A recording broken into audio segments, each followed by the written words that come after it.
Grand National de saut d'obstacles continue son Tour de France et les étapes s'enchaînent à un rythme soutenu. Les écuries ont donc quitté l'Île-de-France pour rejoindre la ville de Lure en Franche-Comté.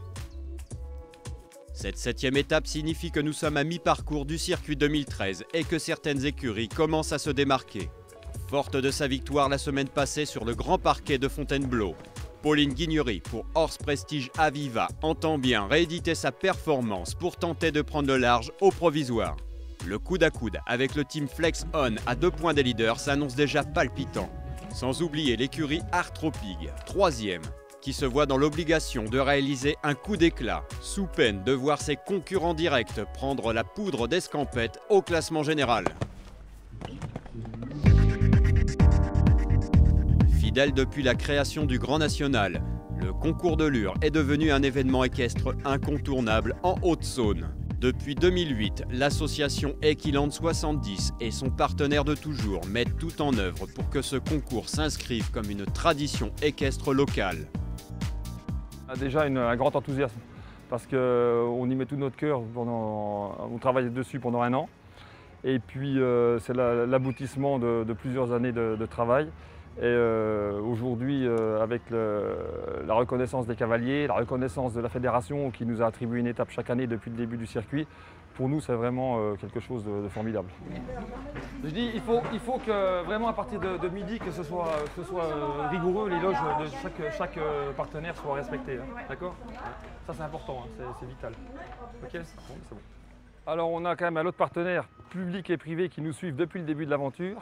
Même qui nous encouragent dans cette voie, parce qu'en fait on a la chance d'être dans une région, dans une région où en fait il y a très peu d'événements de ce type, donc ça nous démarque et les partenaires sont toujours d'une année à l'autre, ils sont toujours là pour nous suivre.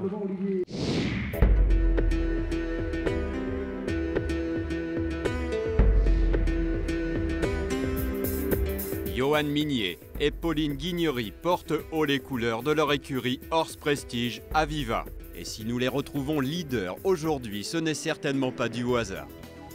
Nous déjà l'histoire elle est à 2 aujourd'hui, donc on le vit aussi bien dans notre vie privée que sur notre écurie.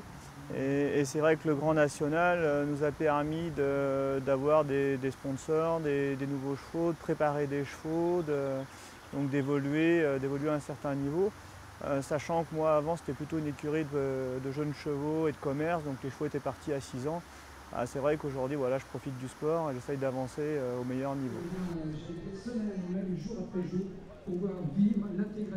Aujourd'hui partager la même chose, on fait camion commun pour partir, on échange nos chevaux, donc c'est vrai que c'est un fonctionnement, nous ça nous plaît et on le voit comme ça. Pauline est une habituée de victoires et de podiums dans ce circuit d'élite. En tant que cavalière chevronnée, elle est à même de constater l'évolution sportive du Grand National. L'année où je l'ai fait avec Bono Boxo, on était, je sais pas, entre 10 et 15 équipes, avec des gens qui ne le couraient pas forcément. Donc c'est vrai que sans faire toutes les étapes, si on en avait gagné 1 ou 2 et qu'on était classé dans quelques-unes, c'était assez facile de remporter le Grand National. Déjà, l'année passée, quand je l'ai fait avec Emmerich, parce qu'entre deux, je me suis cassée, donc il y a une année où je ne l'ai pas fait. Et l'année passée, quand je l'ai fait avec Emmerich, c'était déjà beaucoup plus difficile parce qu'on était déjà, je sais pas, peut-être une trentaine d'équipes. Et tout le monde commençait à vraiment courir toutes les étapes. Un concours comme Lure, je me rappelle, il y a 4 ans, on était une trentaine de partants dans le Grand Prix. Maintenant, on est 50 et même peut-être plus. Cette année, quand on s'est inscrit avec Johan et que j'ai vu qu'il y avait 54 équipes, et au final, sur tous les grands nationaux, on retrouve quasiment tous les cavaliers. Et depuis le début de l'année, on se retrouve avec beaucoup d'engagés dans toutes les épreuves. Donc le Grand National prend vraiment beaucoup d'ampleur, je trouve.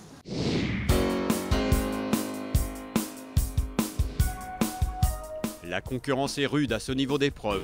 Pauline Guignery et Vinca ont assuré l'essentiel en marquant quelques points précieux. Reprises en seconde manche, elles sont créditées de 2 barres et permettent à leur écurie de prendre la 6e place. Sur la 3e marche, nous retrouvons l'écurie Artropig. Jérôme Murel et son mâle de 9 ans, Quarks Rouge, réalisent un sans faute dans la seconde manche. Grâce à cette performance, Artropig s'accroche donc à sa 3e place au général. Gilbert Deur et Osiris Kerboire, pour l'écurie Performance Nutrition Hygiénaire, réalisent une épreuve quasi parfaite. Ils font partie des 2 seuls couples sans faute dans la première manche. Mais malheureusement, 3/4 de point de temps dépassé au barrage les privent de la victoire. Et c'est une victoire qui revient à l'écurie Pégase Insurance, crédité d'1/4 de point de temps dépassé en première manche. Jacques Hemlinger et son hongre de 9 ans, Origan Devin, un fils d'Allegretto, assurent le sans faute au barrage et remportent par la même occasion leur premier Grand Prix.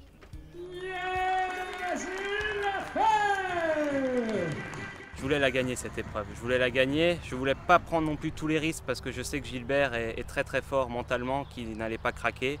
Le cheval a mûri, est plus vieux, a plus d'expérience, moi aussi.